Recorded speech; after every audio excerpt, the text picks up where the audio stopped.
Thank you, Georgia, for coming in. So, silver medalist at the World Championships. Has that sunk in yet properly? And what's the reception been like since you've been home?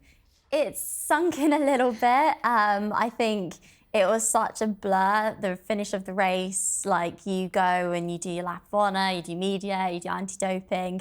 Then we went straight over to a karaoke night out, and then we flew back the next morning. So it is a bit of a whirlwind, but it's been really nice coming home and just seeing everyone and catching up with friends and family.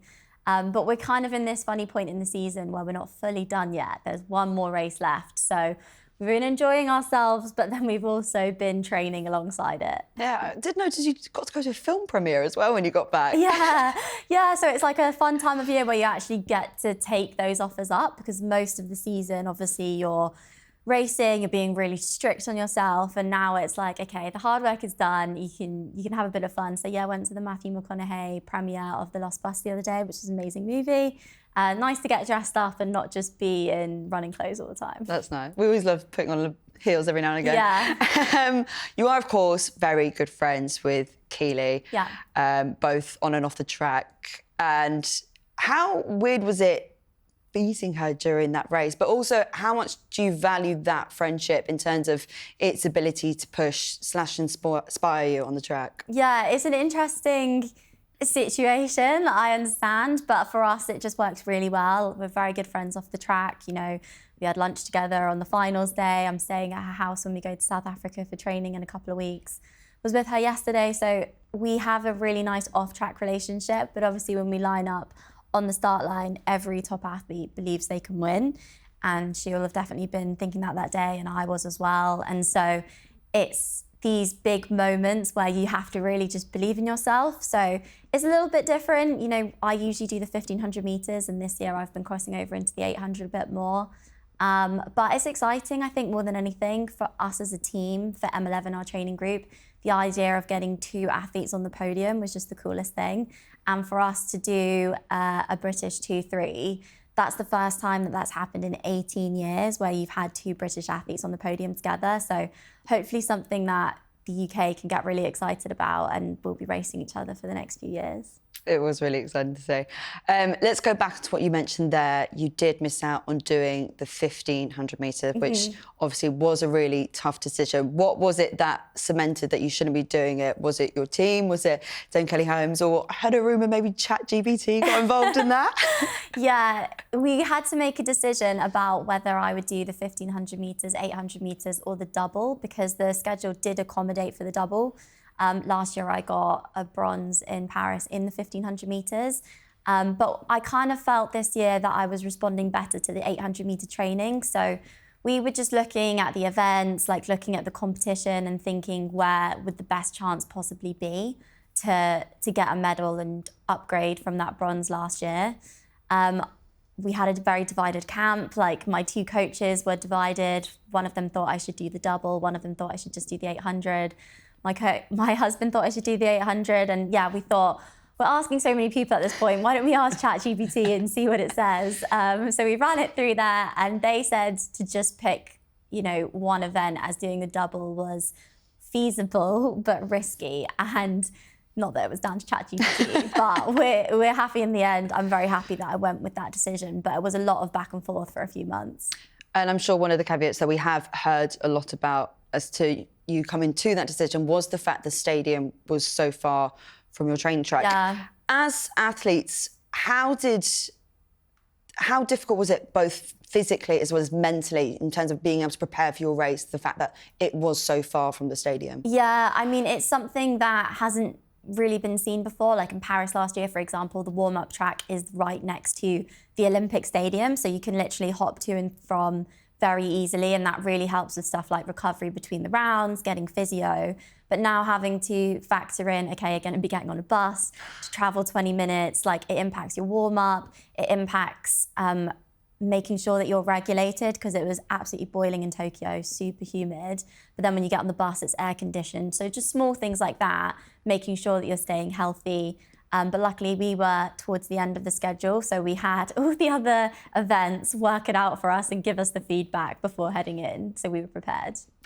You definitely don't have the most conventional route to becoming silver medalist, Yeah. Olympic bronze medalist, because you actually quit the sports after uni. Talk to me about that and how difficult it was to come to that decision and just the whole process of falling out of love with the sport. Yeah, I think I have a maybe interesting story or different to the traditional path in that I was a very good junior, won lots of competitions from our English schools, British University Championships, and went to the US on a full track scholarship, anticipating that I would just make it as an Olympian. That wasn't the case. I had lots of injuries and never kind of fulfilled my potential that I'd shown as a junior. So I did quit when I was 23, went into the working world and thought I would never step on a track again. But through COVID and other things, I got back into sport and then worked my way back and got in contact with my old coach. And yeah, he's my coach today. He coaches me and Keely, and he obviously knows what he's doing. So it is a very non-standard path, but it's something that I'm quite passionate about because so many girls do drop out of sport, be that as teenagers, be that as they go into their early 20s. And it makes me think, you know, I was part of that statistic that dropped out, and I've been on to be an Olympic medalist and world medalist. So how many other future Olympians in the UK are dropping out of sport for whatever reason? So it's something that I'm really interested in trying to get more girls both sticking with the sport and back into sports that they used to do. Yeah, you briefly mentioned it there. Let's talk about that comeback and what happened during COVID that inspired you to get back on the track. Yeah, I mean, it was a gradual build. I think for most people, it looks like an overnight success, but like most overnight successes, it's like years and years and years of work in the making. But when I graduated, I was very much done with running. Took a good year to just not do any running, you know, gained a little bit of weight, just became a normal non-athlete, basically. And then after a year, I was like, you know what, I actually really miss running. Like, it's such a huge part of my identity. I've been doing it since I was a kid. So I gradually got back into it, did some park runs, started to get the competitive juices flowing a little bit because I was like, oh, maybe I'll go faster next week, or maybe I can try and break this barrier. Then lockdown comes around. There's nothing you can do but exercise. You know, moved back home with mum and dad, was looking for any opportunity to get out of the house or exercise. And suddenly I found my fitness really came back. I did a lot of stuff on the bike as well as running. And then that's what led me to get back in contact with Trev, my old coach. I knew he was coaching this superstar called Keely. And then I watched the Tokyo Olympics and saw Keely get a silver medal at 19 years old and just thought, wow, Trev's still doing amazing stuff. He knows what he's doing. I wonder if he'd coach me again. And he did take my call and said, you know, would you want to work together again? I'm still working a full-time job, so it will all be around training.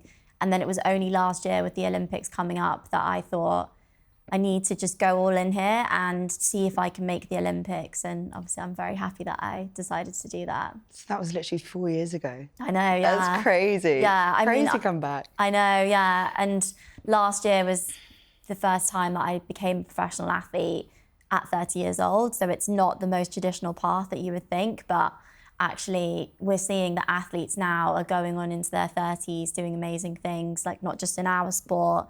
3 of the 5 medalists from Tokyo for Team GB were 30 or over. But if you look across sports, like Tom Brady, LeBron, Djokovic, like the list goes on of people that are actually hitting their peak or continuing to be at the top of the world in that bracket.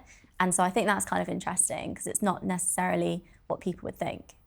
So for you, the season's not done yet. No. No, you are off to New York with Keely and Amy Hunt. You're going to the Athlos track meets. Yeah. It's a women's only event, which as of this year now has a world record bonus available up for grabs. Yeah. Just talk to me about how exciting it is to be a part of this kind of event. It's so exciting. It's always interesting when you get new leagues set up within the sport. It's great for athletes, great for financial opportunities, exposure, and it's really fun that it's at the end of the season because it's very much like you get the top tier of athletes, so Olympians, Olympic champions, medalists, but then we're also there to enjoy ourselves at the end of the season. So Alexis Ohanian is really interested in boosting women's sport. You know, he's done a recent investment into Chelsea FC, so the fact that he's pivoted also over to track and field is really cool. He's married to Serena Williams, she's going to be there. And it's just amazing to show that support for athletes, but then also give us this platform to not only perform well, But yeah, have some fun and grow that community together. I think it's ending with a Sierra concert at the end. We love that. So it's such a fun way to end the season. Obviously, it sounds like a really fun event and quite obvious being able to go to New York at this time of year for you. Definitely. But how have the preparations been for it? Can we expect a little bit more British success before the end of the year? I hope so. So there's 6 of us in the race. So the British contingent is 2/3 of it. So with me and Keely, it will be my 24th race of the year. So I'm definitely, have put in the work this year. I don't know if it will be world record pace, but that bonus is really nice. And, in Tokyo, it was such a fast race. And we have a lot of the same people that were in Tokyo at World Championships in the race. So, yeah, we'll see. We'll see. Well, fingers crossed. Final one from me. Shaban, our lovely host of The Kickback, she's now looking to do a marathon. Oh, amazing. So, God bless her, I couldn't do it. But do you have any tips for her and her training? Yeah, I mean, I have a lot of respect for people that have done a marathon. My race is literally less than 2 minutes. So the thought of running for 4+ hours or however long it takes is a lot of respect for those people. I think the main thing is don't increase your training too much. I think people sign up for a marathon and they go from doing 5 miles a week to then running 30+ miles a week, and that's how you get injured. So the main thing is you don't want to be injured. So gradual increase, make sure you're taking care of your body and resting and recovering as well as all the hard training. Georgia, thank you so much for joining me. I've thoroughly enjoyed this chat with you. Thank you so much. Thank you.